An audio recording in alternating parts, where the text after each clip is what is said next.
Welcome to Positive Disintegration, a path to authenticity. In this episode, Chris and I are going to discuss the tale of the ugly duckling. Now, if you're wondering, how does the tale of the ugly duckling relate to positive disintegration? And what can it possibly teach us about the experience of going through a disintegration, or inner transformation, or the experience of being neurodivergent and gifted? Well, if you're wondering those things, stick around, because it's exactly what we're going to be discussing today.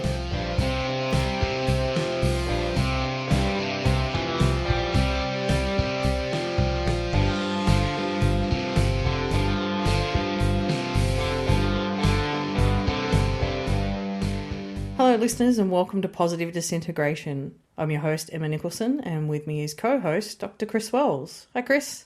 Hello Emma. I'm excited to be recording an episode with just you today. No, it's just us. We get to have a bit of playfulness today, which we tend to do when we don't have a guest on. That's right. It's even better because we are literally talking about a children's fairy tale today, so hopefully there's a lot of playfulness. Hopefully. I mean, there are certainly dark parts, but we'll be playful on the whole. I could say something terrible about that.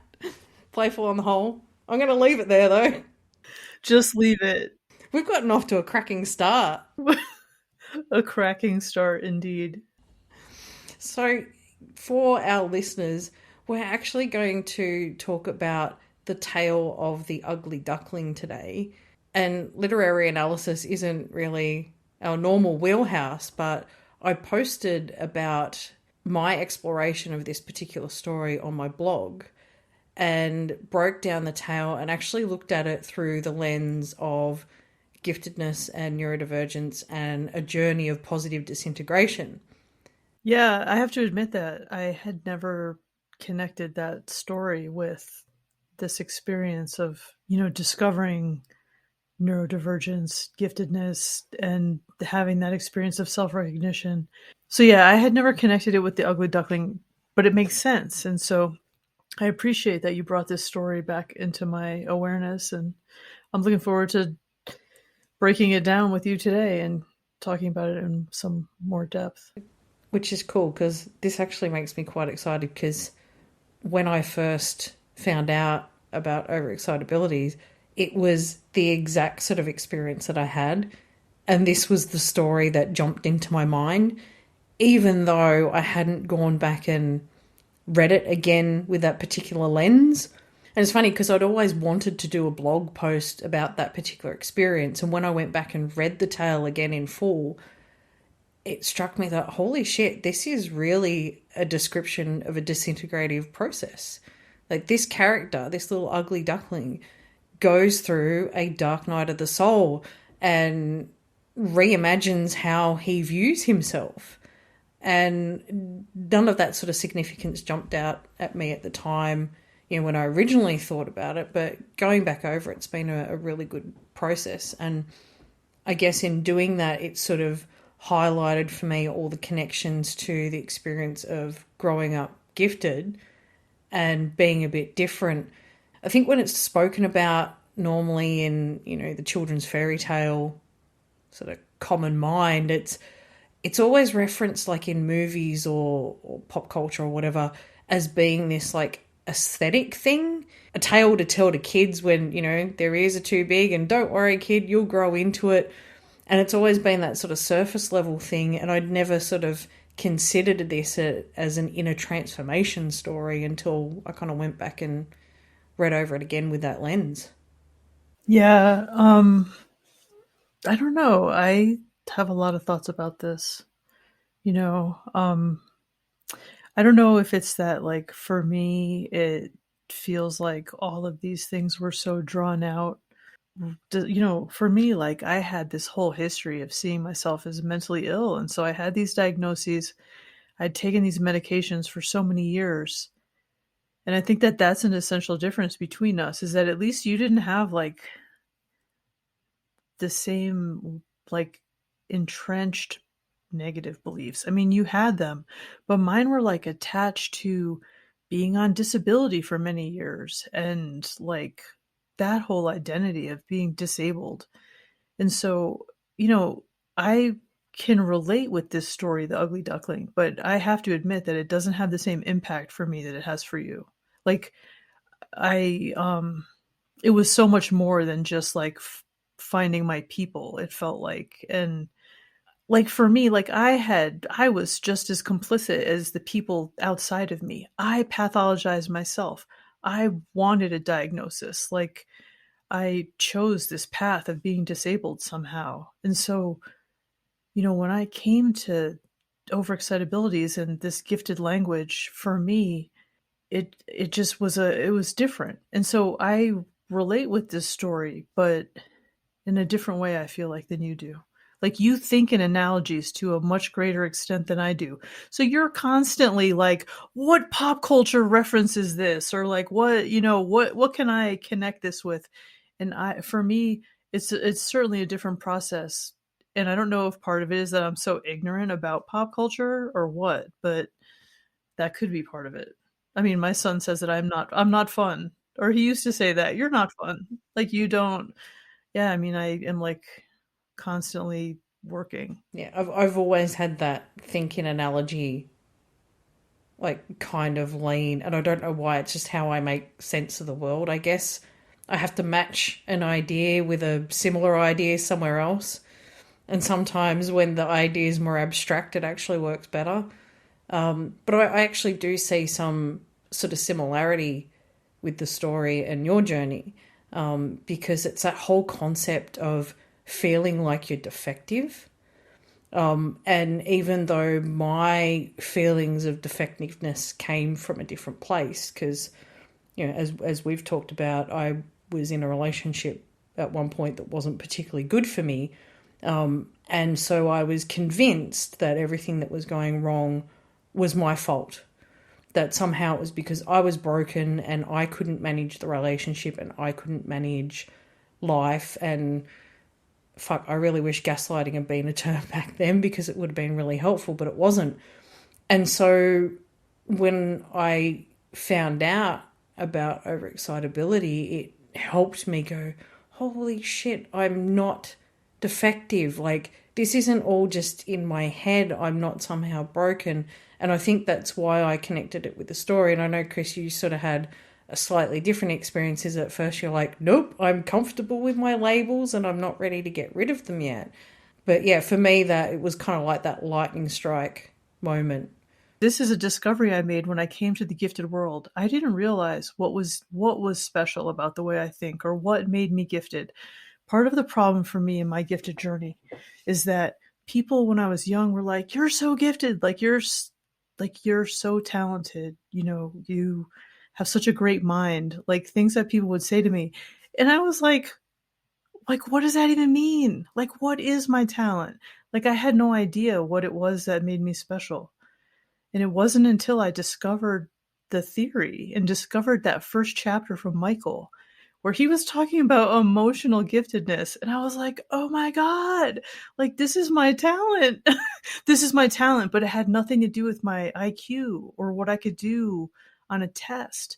Like, I realized in that moment that my gift is that I have the ability to make like this heart connection with people. And it's my emotional giftedness as much as my like intellectual abilities that matter. And I think that's important to what we're going to talk to today, because part of the story, and I'll give a quick recap and we'll kind of get into it in a moment, is not seeing your strengths as a strength, as anything positive, until it's pointed out to you, either through, mirroring or by someone else, that, hey, this thing that you can do, it's really a strength. And we've got those strengths, we've got those gifts, but it's just how we see them and how we frame them in our own mind. And I think that's why that lightning moment can be so strong, because if in that moment, snap, all of a sudden, how you feel about everything that you can do is realigned, that's why it's such a big game changer.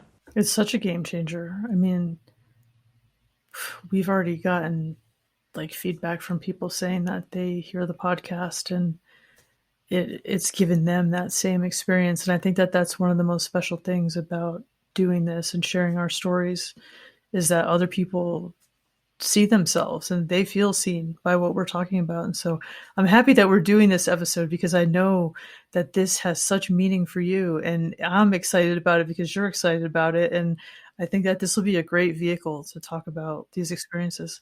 So right on, let's do it.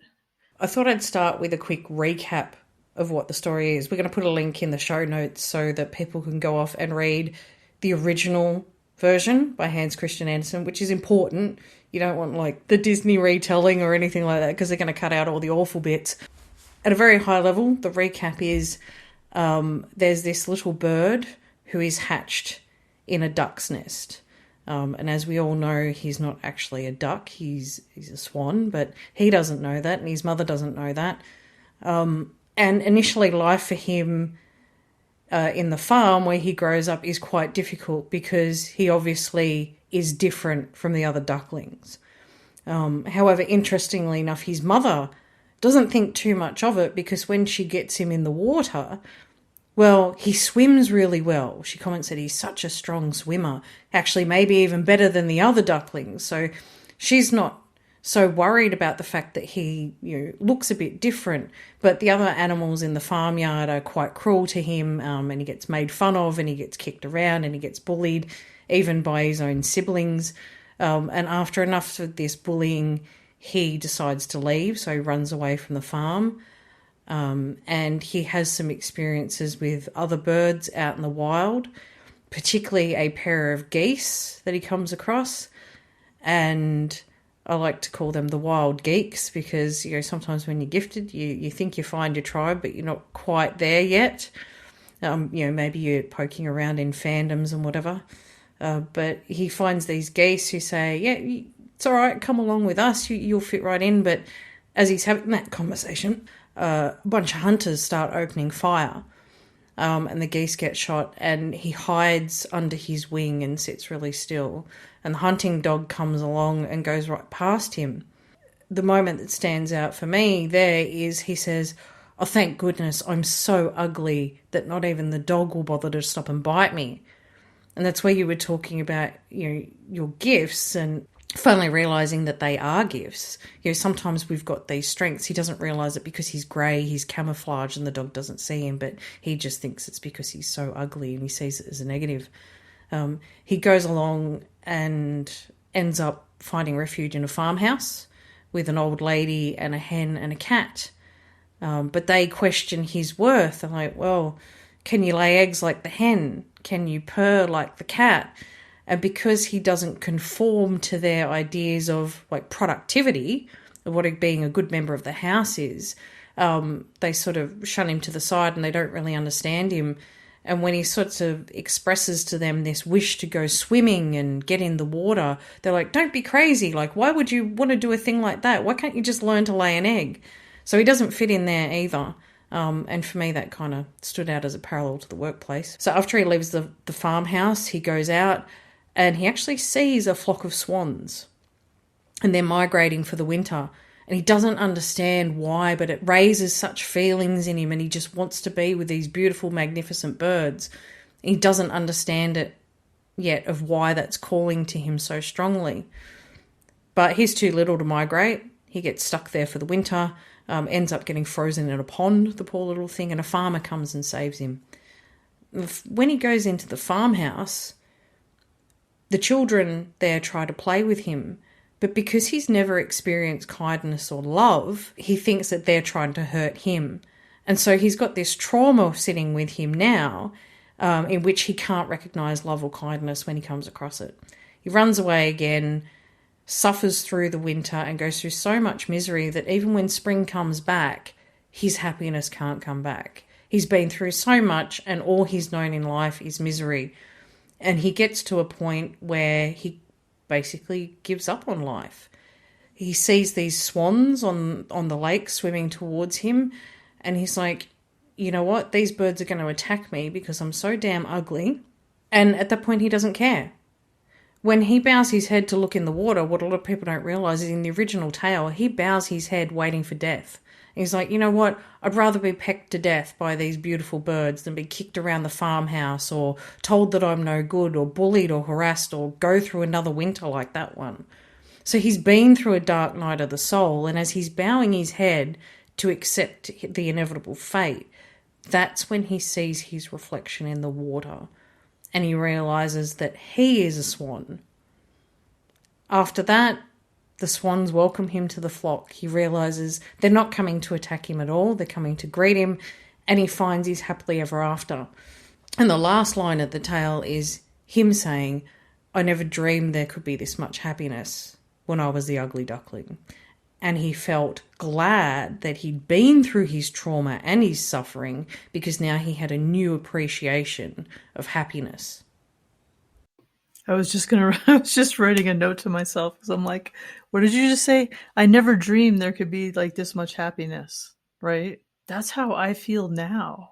This whole experience of coming to the theory, and then like ultimately, right, meeting you, and now we have the podcast. Like when I was younger and going through all of those times of suffering, even into my 40s, like honestly, I never knew that my life could be as good as it is now. It has like far exceeded my expectations ever, which is an amazing thing to admit.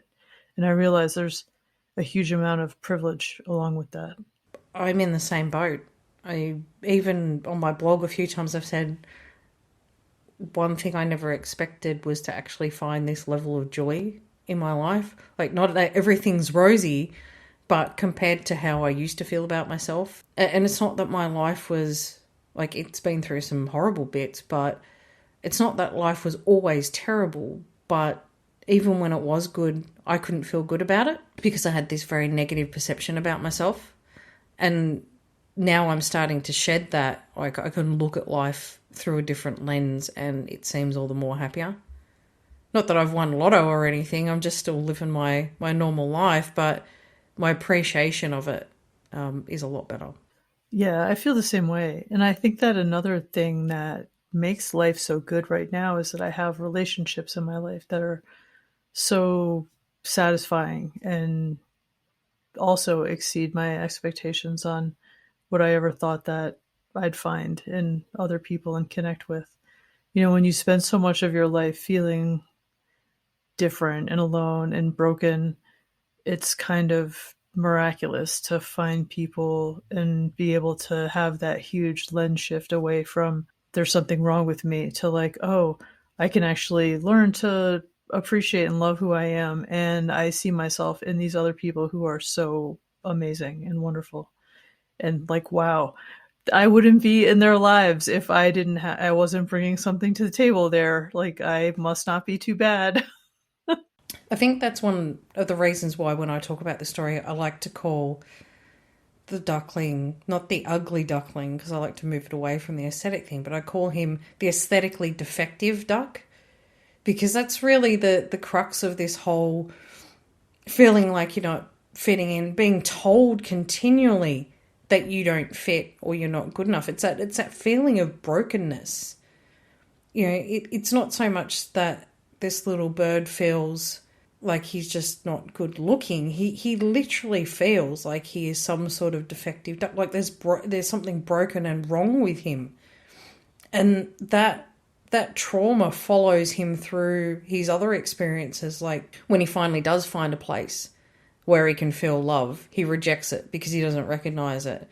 And when he goes to the farmhouse, his experience of what it means to be productive, like he can't even fit into there, which for me spoke very strongly of like workplaces where you can't fit into that mold and you're seen as non-productive. So he's still seen as defective. Like, I'm sure he does have gifts. He's a really good swimmer, but they weren't applicable to that environment. It's this continuing feeling of being broken, whether or not it's because you're being told that you're broken or you feel internally that you're broken and so you can't manage a relationship or you don't fit into a workplace in the same way. So, and it's just these different manifestations of continually feeling defective and broken. And they're traumas that add up, I mean, in his story, like you're describing, he like rejects love when he sees it for the first time. It's like that avoidant like defense against it.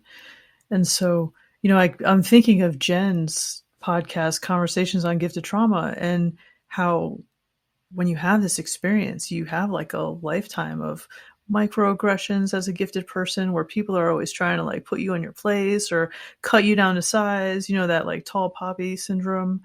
And there's like endless traumas that you are experiencing from this experience of being so different and being an outlier. It's hugely challenging. And so, yeah, I mean, it's interesting how many layers you can see to this story. And I have to tell you, Emma, that it does not connect with me nearly as much to read that story as it does to hear you describe it. Like, I'm getting so much more from this description from you of the story than I got from reading it that it's kind of hilarious. I'm like that crazy person, like with the mind map with all the little red strings connecting all the dots, going, here's all the connections that I see. But yeah, because it's not just the gifted stuff that I see that disintegration process as well. So him just going from worse to worse to worse, completely not understanding his place in life, and getting to a place where all he knows is abject misery. And I think when you're going through that dark night of a soul phase and you've got all those shitty disintegrative dynamisms kicking around your head of, not feeling good enough and guilt and shame, I mean, that's really what he was experiencing in that. I'm like, wow, he's a bird and he's going through a disintegration.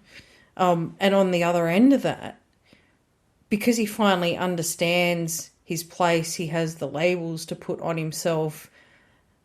He understands that he does fit into the world somehow. He shows this remarkable level of humility and appreciation for life. So he's, rather than seeing life as a complete and utter shit show, he's now appreciating the beauty in it even more, appreciating even that experience and that process of going through the disintegration, in seeing the world anew, which is kind of a wild concept to say, I went through suffering, but now I have this growth from it. I'm actually glad I went through the suffering in the first place. That's right.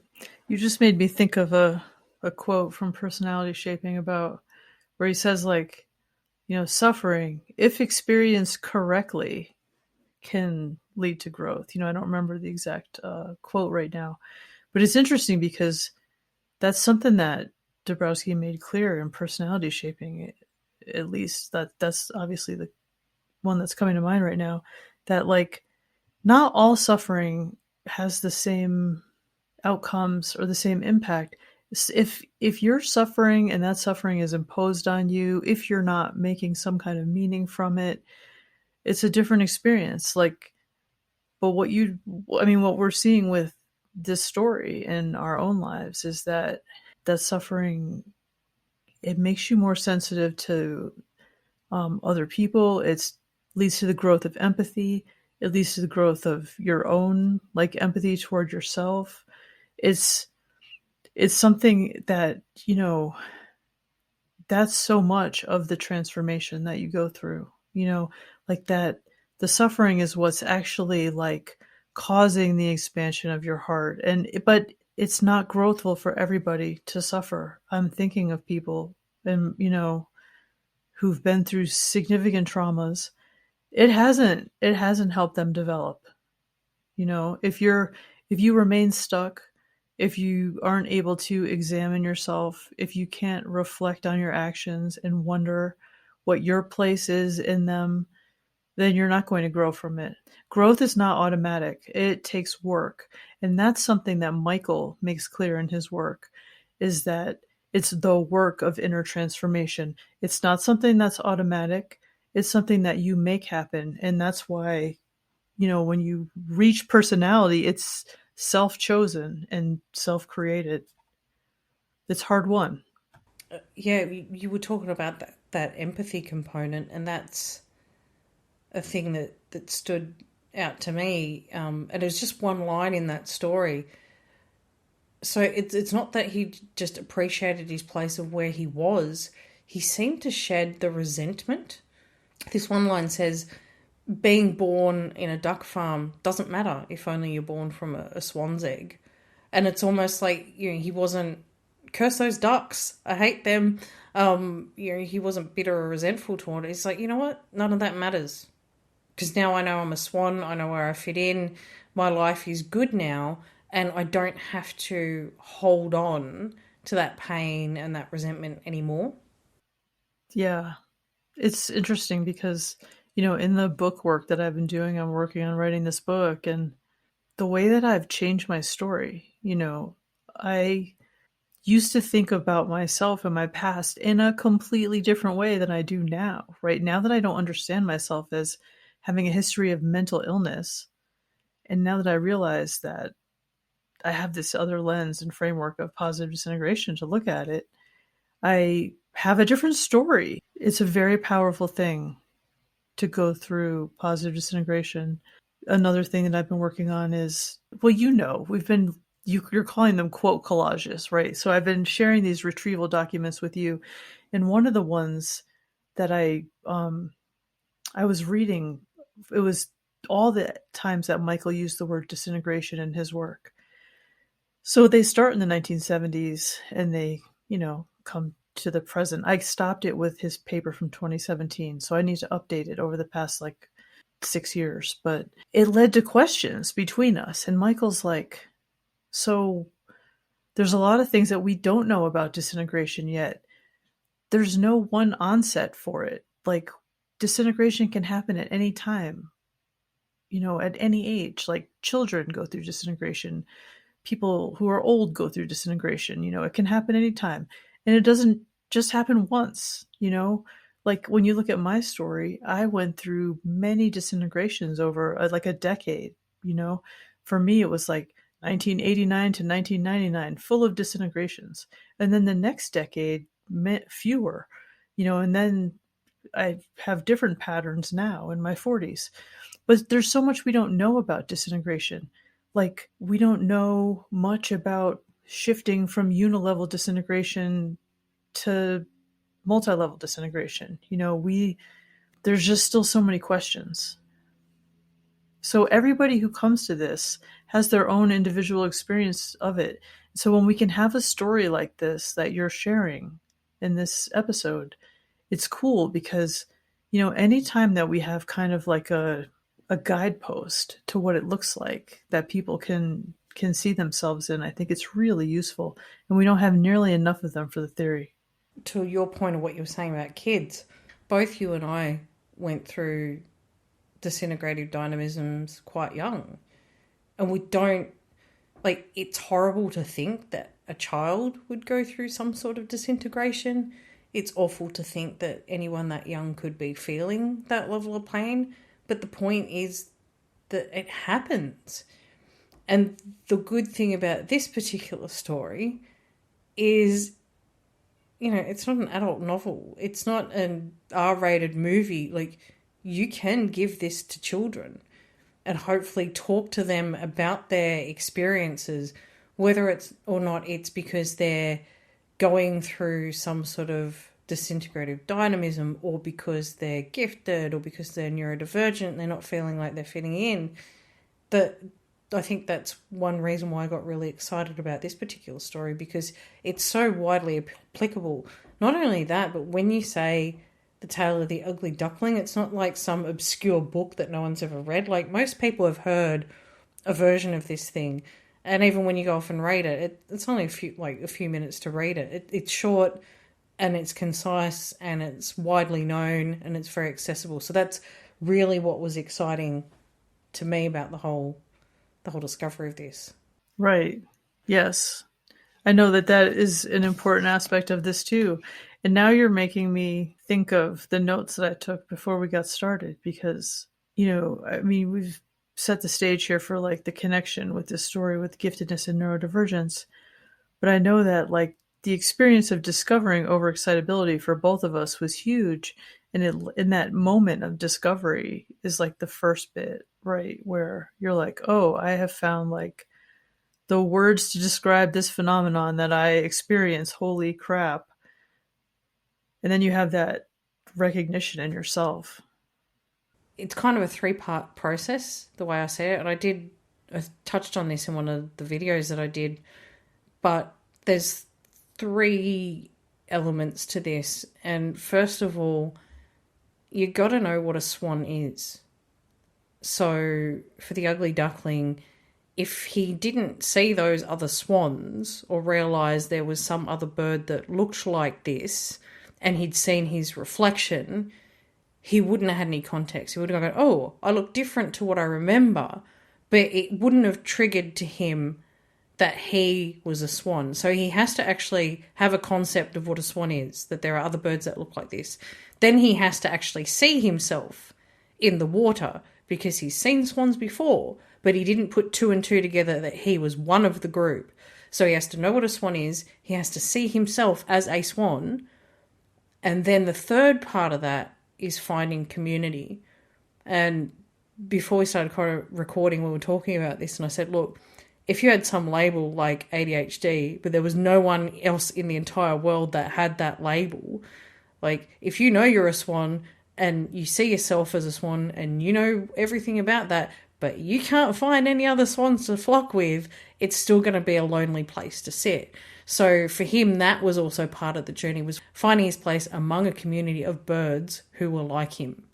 So I think that's the three sort of elements that I've narrowed down. And when we talk to the first one, like you have to know what a swan is, that's the knowing what overexcitabilities are component of it. Because you're never going to have that recognition until you actually realise there's this thing. And I think that's why you and I both been quite passionate about getting the messages out there. Yeah, definitely. I mean, I know that it was such a powerful discovery for me that I wanted to bring it to other people, but I also wanted to bring a new, updated version of it to them. You know, I saw myself in overexcitabilities, and that was a powerful experience, but I also saw that there were problems in the way that it was understood. And so there had to be a modernizing of the construct in light of all that we know about it and based on lived experience. You know, there's a lot to all of that, but yeah, I mean, it was a big deal, and it took me time to process it. It's really interesting to reflect on how much time it took me to work through it all. And I think part of the stuff like you do when you go out and speak and you write papers of re-establishing the legitimacy of overexcitability really sort of helps. Like, you know, we did that episode that it's not pseudoscience, and I think that helps establish the message. And then I know there's that second component of you have to see yourself as a swan. So, I mean, to translate that to us, particularly for me, it's like I had to do the mental gymnastics because I could only find things that were relevant to children. And so I had to say, well, what does this look like upscaled to an adult life? And I think trying to say, here's how it can manifest in adults is important. But also then, like, getting that mirror, that little reflective bit of water that shows people that they are a swan, out in front of the right people is also important. And I know, like, that's obviously what we try to do with the podcast and, you know, the videos and stuff. And we're trying to think of, like, how can we get this little mirror in front of the right audiences? Right. And yeah, I mean, that's what I'm trying to do right now with writing this book too, is every way that I do my work, I hope to hold up a mirror to people and help them see themselves in these experiences and constructs. And yeah, like with the podcast, I think that this has been really special. And also, I mean, I feel that way about my positive disintegration group too. You know, like the third part of what you were talking about, the community aspect and realizing that there's others like you. I mean, when I came to the gifted field, we talked about this a bit in the episode with Michelle Kane.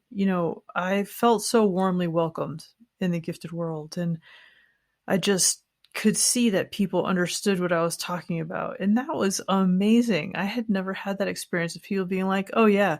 And that happened in a variety of ways. It's really interesting to me, like the nuances of understanding the gifted experience, the profoundly gifted experience. These are things that just had completely eluded me until I discovered the gifted community, and the Dąbrowski community is like a subset of that.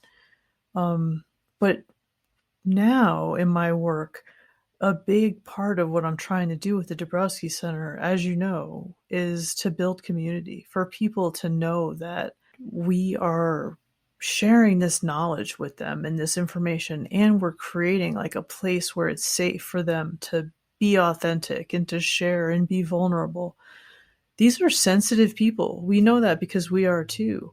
And so we're trying to create places where there's the chance for connection with other people who get you, and to make it accessible, not to make it too expensive, to really make sure that we are open to whoever needs us. That's an important part of the mission.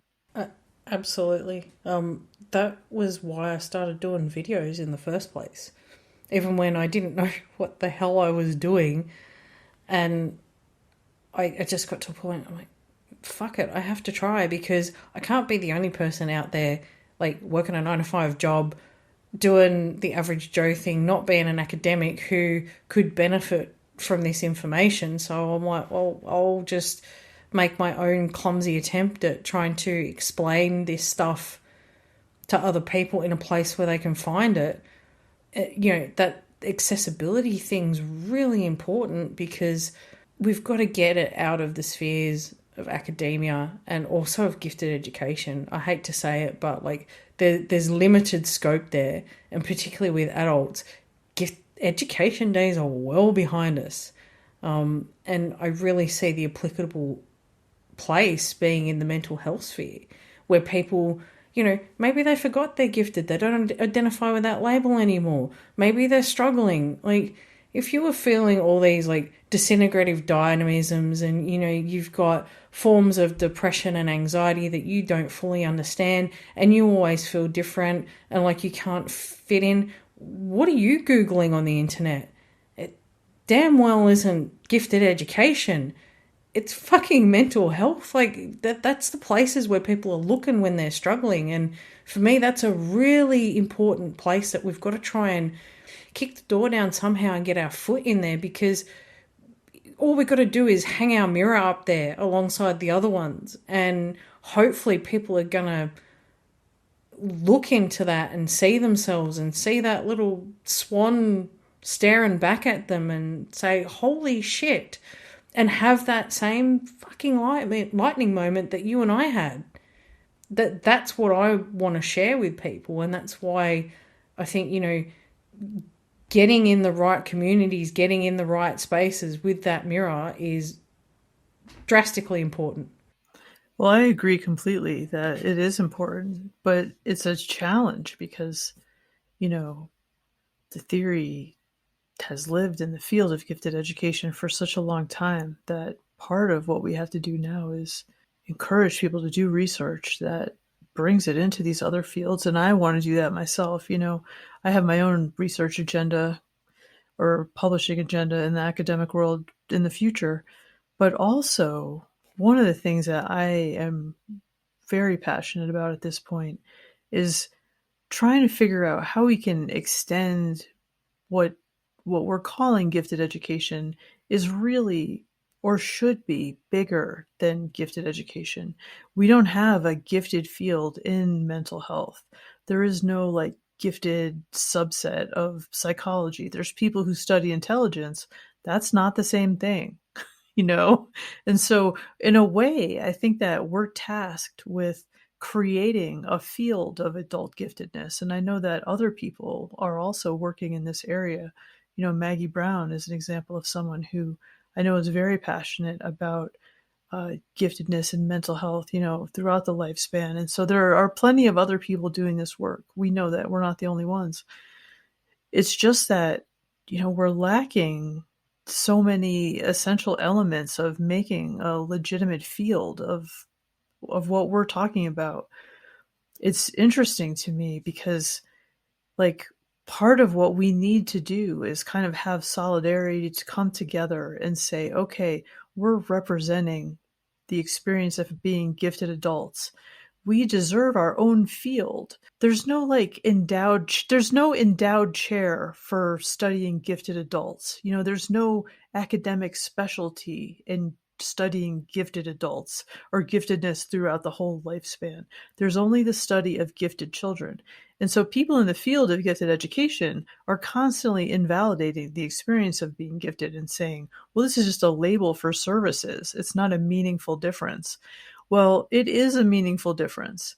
Like, it creates a different experience of reality. And so we're in a weird, like, it's a very unilevel phenomenon of recycling issues and not actually making like any vertical jump out of that. It's unfortunate. That whole gifted is only useful for services. I really wish our listeners could have seen how hard my eyes rolled into the back of my head. I hate that. I know. I fucking hate that. Pardon my shitty pun, but it's a bit, which came first, the swan or the egg kind of thing. Like, the way I say it is, there's no place there right now. The way that commerce works, unfortunately, is there need to be an identified market. There needs to be a need for anyone to want to do something in a particular space, because otherwise there's no commercial motivation. So we go, oh, well, there's no audience there. It's because they don't know who the fuck they are.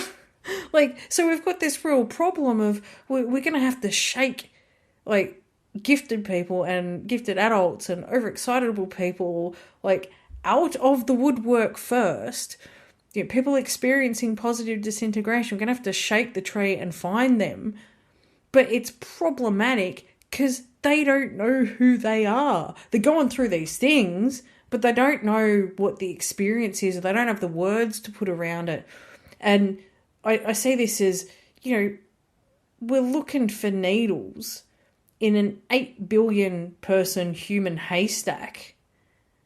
And that's highly problematic. But even if it's a percentage of the population, that's still a fuck ton of needles that, could use some help and use a place.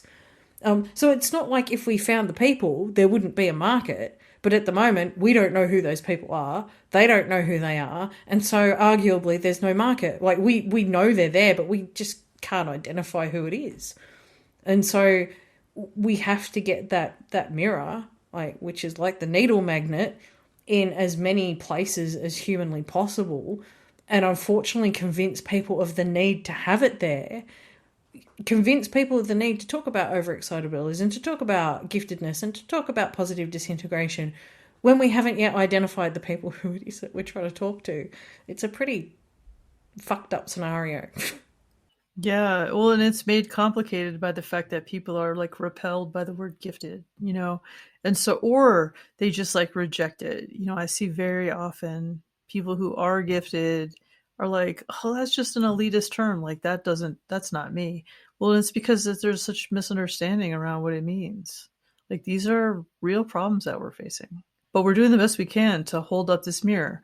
And so we're taking it upon ourselves to try and do something and help in the best way that we can.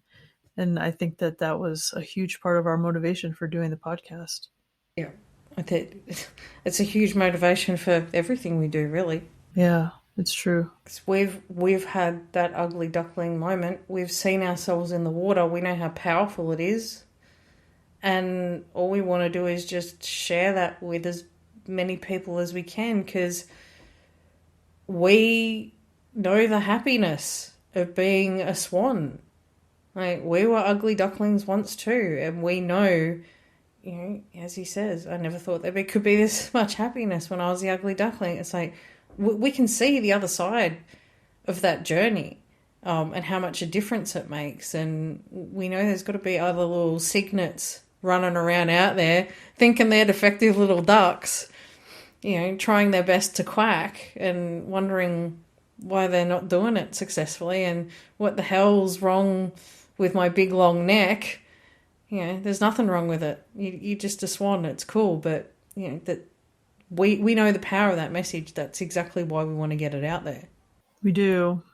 I don't know. I guess it just becomes clearer to me all the time that I feel like I'm on the right path, and it's amazing. Now that I feel so sure about what I'm doing and that I'm moving in the right direction with this work, and that we're moving in the right direction, with the podcast. It shows me that until I had this feeling that I have now, like how hard it was to not know that I was moving in the right direction. Like I knew for so long that I wanted to help people, but I just didn't know how to do it. It's so complicated to take this theory and to try and work with it and apply it and to bring it to other people. It's a completely different thing than trying to explain it theoretically or write an academic paper about the theory or do research. Like there's a major difference between like the documents and arguing over the old books and applying these things in real lives and seeing people, getting feedback from people that we are changing their lives with this podcast and by sharing the theory is like the most incredible experience. Like there's no, I don't know what in my life has been more incredible other than like the biggest events of like having a child or, marrying Jason. Like it's right up there. It's like knowing that, this theory really does make a difference in people's lives is incredible. Just for the record, listeners, keep sending them because we do read them all and they do mean a lot to us and they keep us going. They mean so much. But yeah, every time we get those, it's like validation of that.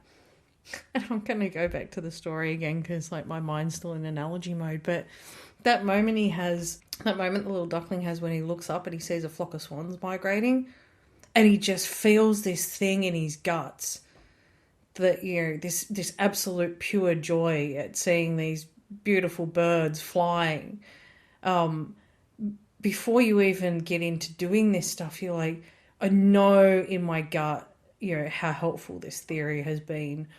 Like, I know it's got this magical property to it that when applied properly with the right people, that it's going to help transform their lives as much as it did mine.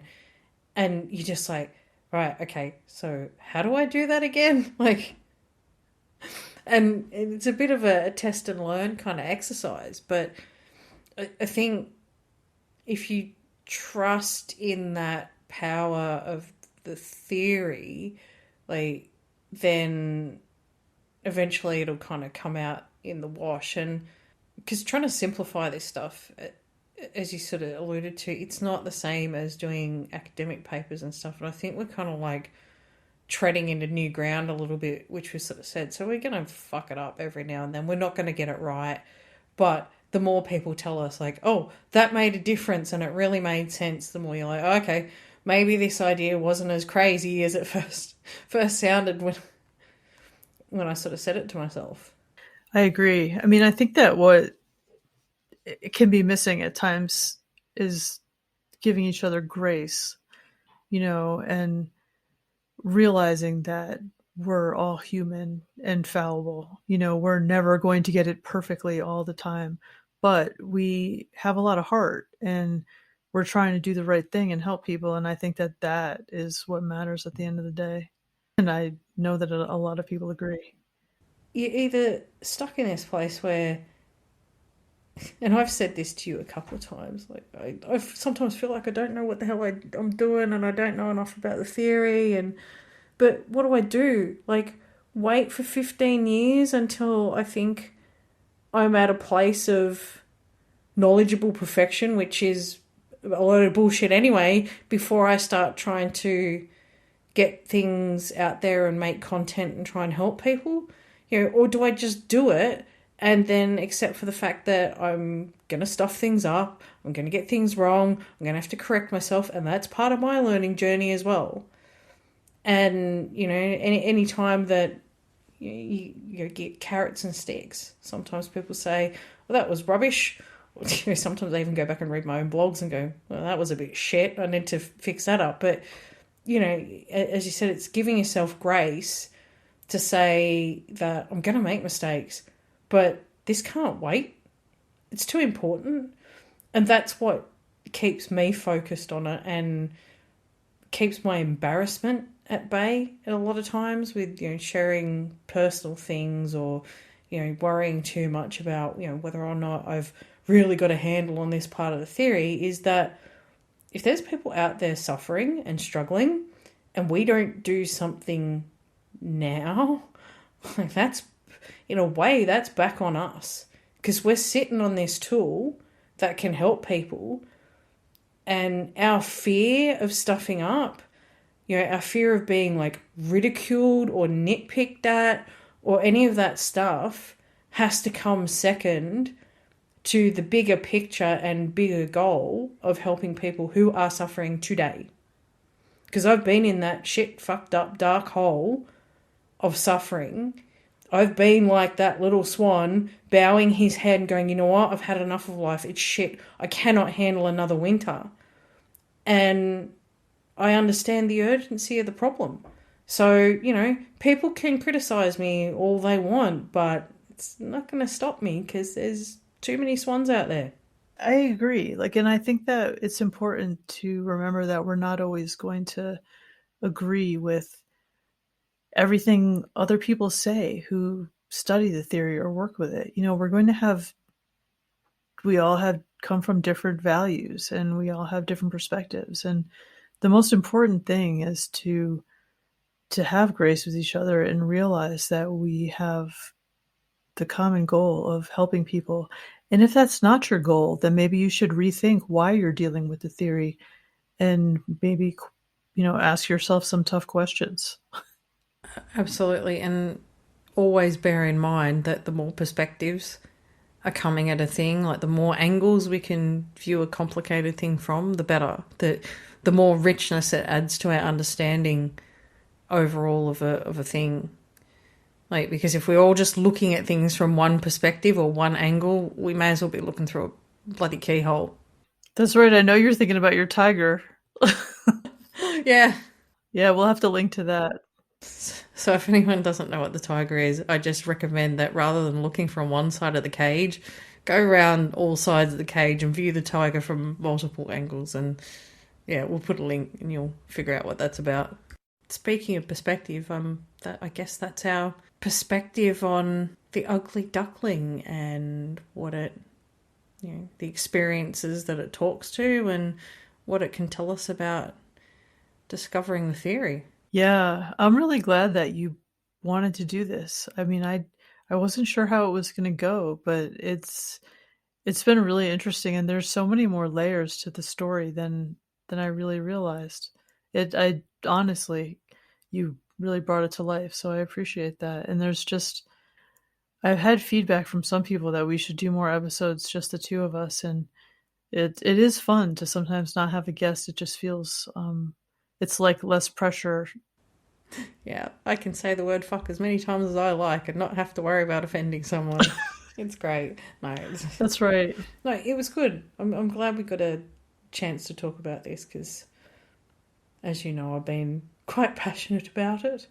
And so I'm hoping that, when our listeners go out and they read the story, they can see some of the things in it and, maybe even find it a useful tool to talk to others about the theory or, talk to their kids about their different experiences. And I don't know, maybe it will help. Yeah, I think I think it's possible. So thank you. Oh, thank you.